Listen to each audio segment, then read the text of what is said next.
Hey guys, this is Dan with Gears and Gadgets. Thanks for tuning in. If you've been following along, you'll know that I just rebuilt this 2008 Crown Victoria Police Interceptor, and there's been a lot of people leaving comments that I spent too much money, or that I'm just in over my head, or that I'll never get this car on the road. A lot of things. I could have bought a police interceptor on an auction for $500, and I overpaid. I paid $1,500 for this at auction.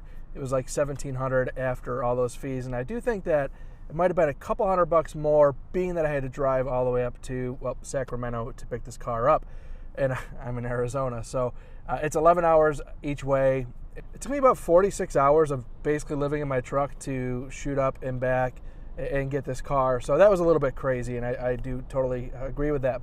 And I will go into a little bit more of why I feel that the justification of the price range is right for me, and I'll get into that a little bit more. But what I first wanted to get into, and actually one of the biggest things that I found to be unique with this process, is that because I bought this car direct from auction, I was able to obtain all of the records for this car, all of the records. And what I mean by that is maintenance records. This is what I was able to obtain from Sacramento County. Well, I have a window sticker printout here, which anybody can reprint window stickers. But here you have all of the maintenance records. I have 108 pages of maintenance records.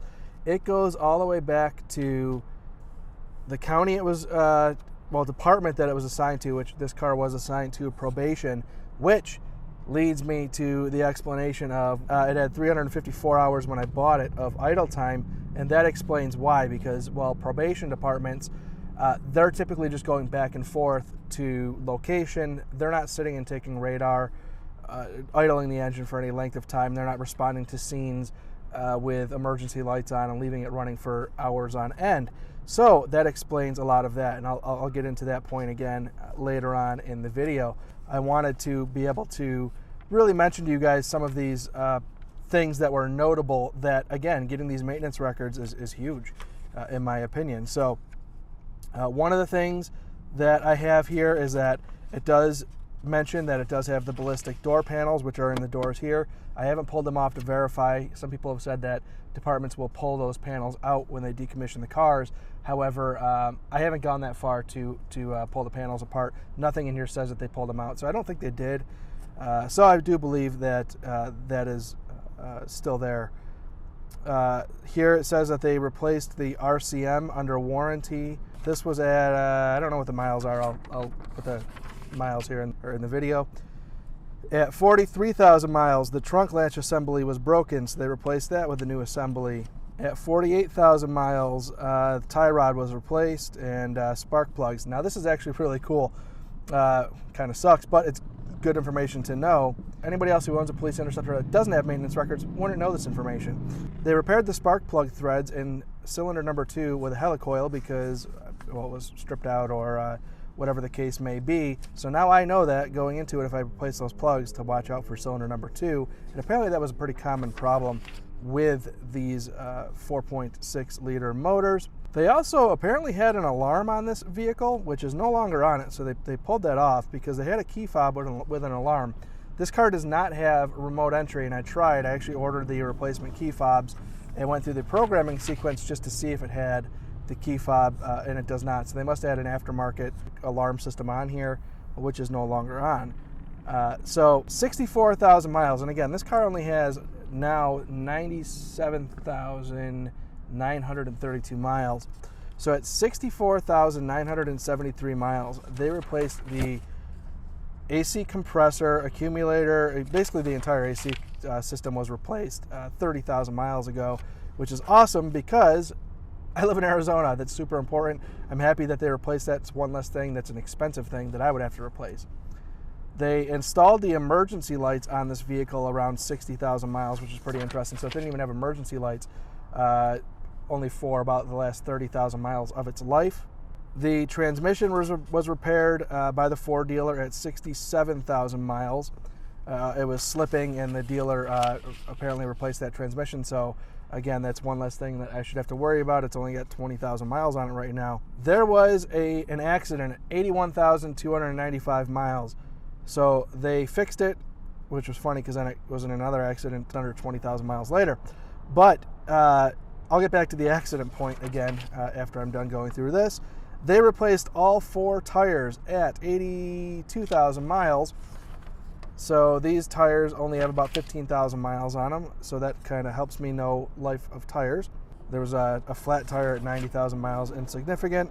Another flat tire at 91,000 miles. The right front window regulator was getting stuck and worn out. They replaced that at 94,000 miles, so just 3,000 miles before they wrecked it.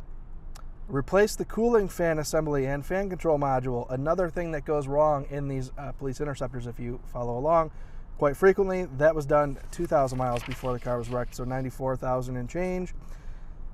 The battery was replaced at 94,848 miles, so that thing is brand new in this car. The driver's door window motor was replaced, so both front motors for the windows have been replaced very recently. And then 97,599 miles. They wrecked the car, and then I bought it for the 17 and change after all the fees.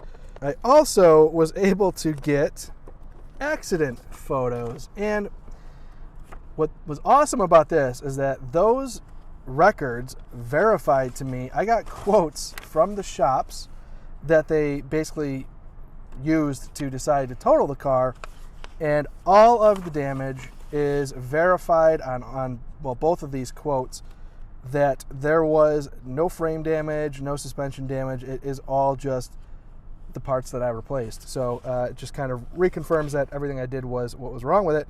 One of those quotes came in at $6,000.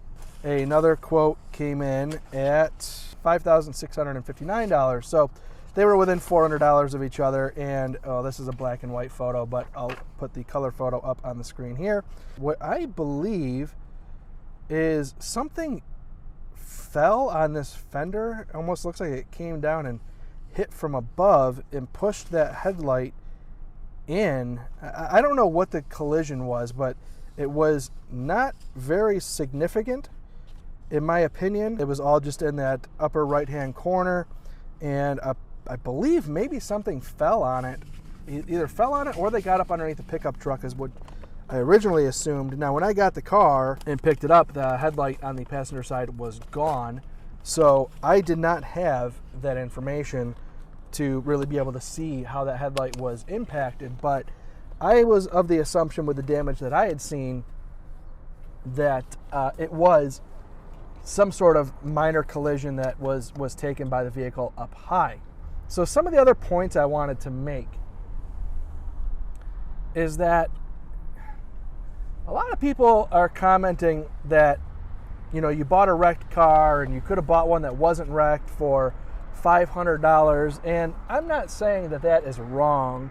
Anybody can get lucky at a public auction. That's kind of the beauty of bidding at auction, is you can get a steal. But a lot of times these cars are just going for what they go for. And I've seen a lot of comments from a lot of people saying that I could have got a car for $500 or $1,000. And I'm not saying that I couldn't have got a car for $1,000, but most likely those vehicles, at least that I've seen, and I've done a ton of research, so people that are saying that you can get them and find them all the time for those numbers are wrong. At least not down in the Southwest you can't, because you just can't. So what I do find is plenty of black and whites, and what I mean by that is either, the actual black and white Crown Vics, or the street patrol units that, or highway patrol units. They have the push bars, they have the search lights on the side, which mine doesn't, and I like that it doesn't. It's got 120,000 miles on it, and 5,000 idle hours, or 4,000 to 5,000 idle hours are about what I have seen. What people are, I think, saying is that that car is the same as the car that I have, and 100% it's not. If you're buying a car for $1,000 that First of all, if you're buying it off Craigslist or something like that, go for it. I have no problem with that. But there's a good chance the car you bought off Craigslist is somebody like me who picked it up, flipped it, and maybe it didn't have a salvage title but had the exact same damage that mine had. They don't have to salvage it out for accidents like that necessarily. Or, let me play another scenario, which is this car was in an accident at 80,000 miles. I have the records to prove that. What's funny to me is people are saying, like, oh, you bought a wrecked Crown Vic. I can pretty much guarantee that a huge portion of these Crown Vics that are on the road had very similar damage to mine at some point in time, maybe even worse, that went into their local county collision shop, or a lot of these facilities have their own shops, larger counties and stuff like that have their own repair shops. And there's a incredibly good chance that any of these police interceptors that are out in the streets that were at one point in time PD cars were in some sort of fender bender and slapped back together and put back on the road. That's why police departments bought Crown Vics for so many years, because they're so easy to fix. I put this Crown Vic back together in a matter of, demo and reassembly, 7 hours with pretty basic tools in my driveway, which is incredibly ill-equipped to do work like this. And, I did it, cheaply because I had a sponsor, but even if I didn't have a sponsor, all these parts brand new would have cost $700. So to say that you think that you got some cherry Crown Vic is probably just being dishonest to yourself, because there's a good chance that it was at some point damaged and repaired. Just because the Carfax says that it's clean doesn't mean that it is, because they could have fixed it and had no insurance claim, put it back on the road. As long as there's no frame damage or anything like that, they slap them back together, throw them back on the road.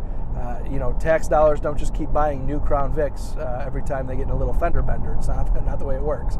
Well, the reason why this Crown Vic at 97,000 miles was totaled out was because it had $6,000 worth of estimate damage on it. To me, $700 worth of fix, probably another $1,000 to paint, $1,700 out of pocket to fix, and I'll call it, just round it up, $2,000.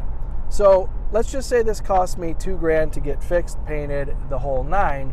They were getting quotes of $5,600 to $6,000 to fix. So I did it considerably cheaper with parts that I ordered off the internet that clearly the county is not going to do that. If I didn't have my sponsor from Summit Racing, I would have probably bought these parts either from the junkyard and been around the same number at $2,400 where I'm at currently with it, or I would have been in the $3,200 range if I bought them all from Summit.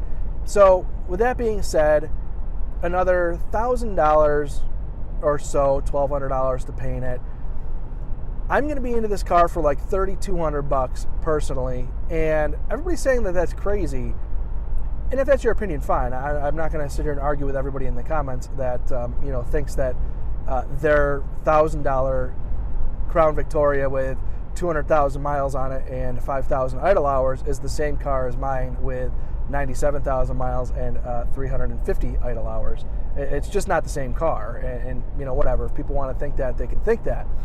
That's kind of my position on this vehicle. And another common critique that I've gotten from people in the comment sections is that, like, oh, congratulations, now you have a wrecked car that you can't resell. I don't plan on reselling this. At least that wasn't my motivation for buying this. I'm not flipping this car. If I was flipping it, I would have never spent the money that I spent on it, because that would limit my profit, and that just wouldn't be the smart way to do it. I bought this car because I'm going to use it as a daily driver when I'm not riding my motorcycle, which is either going to be when it's too cold or too hot here in Arizona. The majority of the time I'll be on my bike. So this was more of a means to an end for me to drive this vehicle for a couple years, find a car that costs me around $4,000, which I'll actually be well under that when I'm done with this, not have a car payment, and have a reliable vehicle that I can put my car seat with my daughter in the back, which we did this weekend. She loves this car, by the way, which is pretty funny because my wife does not. But my 2-year-old loves this car, and my thing was I just wanted a safe vehicle that I know when comes time for me to hop in the car and not be sweating like a pig on the bike or freezing, that it would be reliable. And should I get in an accident, my family would be safe. So the alternative for me was to look at the used car market. And for $4,000, to be totally honest with you, not a lot of cars interest me. I don't want some Toyota Camry with 150,000 miles on it or 120,000 miles on it. I didn't want an old 4-cylinder car that, if maintained really well, could be a great car. But anytime you get into those 4-cylinder cars, if they weren't really maintained well, they're just kind of rattle cans that are going to fall apart in a very short period of time. So I wanted a car with some character. I wanted something that was going to be easy to maintain. That was a big thing, was ease of maintaining. And these cars are super simple to maintain and reliable. So that's what I got. I'm incredibly happy with it. To anybody who wants to tell me that, you can get a Crown Vic for $1,000, I don't find them. I don't see them. Again, I've followed these auctions quite closely. I'm not saying you can't find a steal, but what I'm saying is to make that sound as if it's the norm. It is not. So, guys, I actually just went recently and started looking at the Crown Vics locally in Arizona up for auction. And the ones I'm talking about that are pushing over 150,000 miles, huge idle hours, plastic back seats, torn up inside, I'm talking just total crap boxes, they're all going for over $1,000. So for anybody to tell me that you're comparing that to this, apples to apples, you're just wrong, and I'm sorry, but you're wrong. So guys, I just wanted to update you on kind of my motivation and some of the history of this car, which I think is super awesome. To be able to obtain that kind of information on any car that you buy is pretty much impossible. So first time I've ever had information like that, so in-depth and detailed of the life of an entire vehicle. So guys, thank you very much for tuning in. Again, if this is your first time tuning in, please click that subscribe button down below. Remember, likes go a long way to help support the channel. And I will see you guys next time.